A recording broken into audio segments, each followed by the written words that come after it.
Welcome sa Dries TV. Kung interesado ka sa ganitong news, huwag kalimutang isubscribe ang ating YouTube channel. Maraming salamat! Welcome po ulit sa ating panibagong update tungkol kina Kim and Paolo Abilino. Sa bawat update natin, tatalakayin natin ang mga pinag-uusapan sa mundo ng social media tungkol kina Kim and Paolo Abilino. Kaya naman kung hindi pa po kayo nakasubscribe dito sa ating channel nako, i-click nyo na po yan and isama nyo na din ang bell button.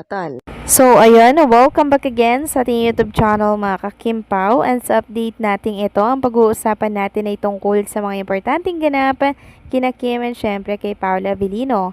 Pero bago po ang lahat, maraming salamat sa inyong patuloy na pagsuporta at pagsubaybay sa mga daily update natin.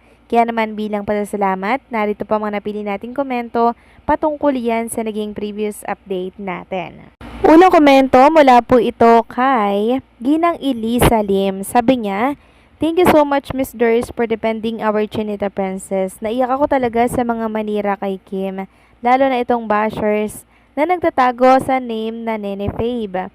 Maganda ang mga sinasabi mo Miss Durs para sa bashers na yan. Ang ganda ng mga sagot mo sa kanya. Mga pangit na sinasabi about kay Kim. Tumpak and prank and very calm lang ang boses mo sa sagot mo sa bashers na yan. Ang galing nga ni Kim mag-host sa Showtime. Hindi din ako manonood pag wala si Kim sa Showtime. Ang kapal naman niyang magsabi and very unreasonable kung bakit binalik si Kim sa Showtime. Bakit siya ba ang producer ng Showtime? Lul talaga ang Nene Fabe na yan. May karma rin siya soon. God bless Miss Doris and more power to you." So maraming salamat po Ginang Elisa Lim sa pag-appreciate ng mga pagdedepensa natin kay Kim, ganun din po kay Paolo Abilino. By the way, si Nene Fabe po mga kakimpaw ay taga-suporta nitong si Jay na kung saan ay inggit na inggit, no? Inggit na inggit ito mga bashers na to sa mga achievement po ni Chinita Princess, ganun din kay Paolo Abilino. So ang gusto kasi nitong Nene Fabe na to, si Paolo mapunta doon sa kanyang sinusuportahan po na artista na which is hindi na yun mangyayari. Kasi meron na pong boyfriend yung kanyang iniidolo mga kakimpaw at isa pa, ayaw po ni Paolo Abilino doon. So sila talaga yung mapilit mga kakimpaw, yung mga fans nitong CJ ang mapilit. Kaya nagkakagulo at ang binabalikan ay si Chinita Princess. So, hindi naman tama yon. Siyempre, dedepensa natin si Chinita Princess kung ano po yung pwede nating gawin. Diba? Kung ano yung pwede nating sabihin para sa kanya, para sana tumigil na siya, diba? Maging masaya na lamang siya kay Kim and Paolo. So, maraming salamat sa komento, Ginang Elisa Lim. God bless po sa inyo and mabuhay kayo. At ang pangalawang komento naman ay mula po kay Ginang Edetana Donza. Sabi niya, "Tama ka Durs, bakit sinong nagsabi na di pababalikin si Kimi sa Showtime? Oh my God! For your info, si Kimi at mahusay mag-host at syempre, kinagawian at inaantay ng lahat. Oh my God, siya ang nagbigay saya sa madlang people. Sa ngayon, hindi pa babalikin. Huy, ikaw bashers, inggit ka lang kung ayaw mong manood ng Showtime. Di, sumibat ka doon ka sa favorite mong show. Secondly, ano ka? May-ari ng ABS-CBN manager ka ba? Ikaw ba ang nagbigay ng sahod ng mga Showtime hosts? Tumigil ka na, wag kang magsabi ng kung ano-ano. Just keep your mouth shut, okay? Dahan-dahan sa pananalita mo." So maraming salamat po Ginang Edetana Donza sa pagdepensa din kay Chinita Princess. So hindi po mangyayari na hindi pa babalikin si Chinita Princess sa It's Showtime. Kasi isa din po siya sa palaging inaabangan ng mga viewers ang naturang noontime show. And also, ito mga bashers na to, feeling sila po yung producers na nagpapasahod sa mga hosts. So pagka talaga inggit no kay Chinita Princess sa mga bashers na yan, wala silang magandang sasabihin kundi panay pambabatikos at masasakit na salita.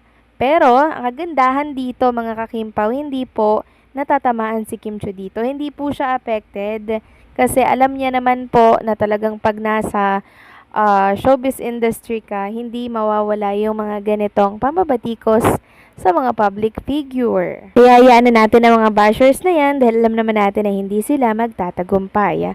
So maraming salamat sa mga komento ninyo. God bless po at mabuhay kayo. So eto na nga, pag-usapan na natin ang mga balita na nakalap natin sa update na ito. At unahin na nga nating pag-usapan itong pinost ni One Publicity PH para depensahan si Kim Chu sa mga lumalaganap na naman ngayon na pamabatikos kay Kim. Sabi nga dito, she usually stays silent when noise surrounds her name. She chooses grace over reaction and picks her battles wisely. Humble in every sense, no matter how much is thrown her way. Say what you want, but the facts remain. She's one of the most successful reality show winners. 2 decades strong, still relevant, still booked, and still earning every single win. Built on talent, sustained by hard work, respected because she never had it handed to her. She has earned every bit of what she has right now.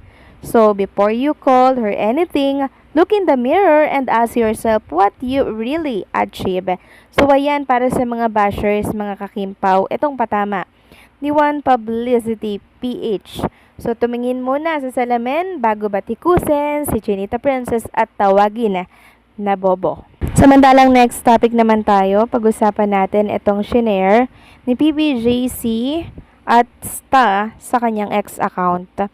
Sabi niya, so based on web data and AI-driven analytics, look whose name is always included as an A-lister with her relevance spanning more than a decades. So sino? Walang iba kundi po si Chinita Princess or si Kim Chu. So ito 2010 to 2015, Big Four Love Team Peak, andyan si Kim Chu. 2016 to 2019, New Gen Rising, andyan din po si Kim Chu, mga kakimbaw. 2020 to 2023, andyan din si Kim Chu for post-franchise survival po yan ha. 2024 to 2025, current landscape, andyan pa rin po si Chinita Princess, mga kakimpaw. So, ibig sabihin, kahit simula noon, pandemic, until now, mga kakimpaw, talaga namang patok si Chinita Princess at hindi po nawawala sa A-listers. Isang patunay lamang ito na talaga namang hindi kumukupas ang kasikatan ng isang Kim Chu. Samantalang next topic naman tayo, kanina nga po present si Kim Chu sa It's Showtime, mga kakimpaw, at nagpasaya na naman ng mga Kimpaw fans. Mapa online man yan or mapa television, mga kakimpaw, talagang na-miss siya ng mga viewers ng naturang programa. And kung makikita nyo nga dyan, mga kakimpaw, kasama po ni Chinita Princess at ng mga co-host po ng It's Showtime, etong P-pop group pa to, mga kakimpaw. So since katabi nga po ni Kim Ching isang lalaki dyan, mga kakimpaw, abay merong nagtatanong na baka daw magselos si Paolo Avellino. Kasi ang pogi tapos medyo koreano yung datingan, mga kakimpaw. So kilala naman natin si Chinita Princess, mga kakimpaw. Kung magkakakrush man sila, hanggang crush lang. Kasi alam naman natin na si Paolo Avellino ang tinitibok ng kanyang puso. So anong say nyo dito, mga kakimpaw? Please comment down below.